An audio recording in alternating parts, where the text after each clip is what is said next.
Ha fermer, uyda qo'y boqyapsiz bizga o'xshab, lekin muskul ichiga ukol qilishni bilmaysiz. Bu video aynan siz uchun. Assalomu alaykum guruhimiz a'zolari. Bugun sizlarga muskul ichiga ukol qilishni eng oson va xavfsiz usulini o'rgataman. Operator, kamerani yaqinroq olib keling.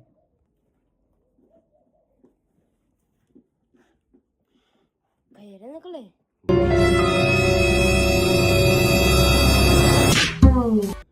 Mana dumbaga ukol qilinsa tarqamaydi. Mana son suyak kelyapti.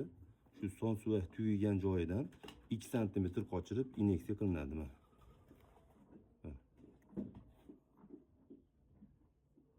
Inyeksiya qilib bo'lingandan keyin albatta o'rni yaxshilab massaj qilinadi.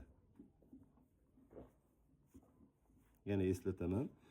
Dumba, son suyak tugagandan keyin 2 sm qochirib inyeksiya qilinadi.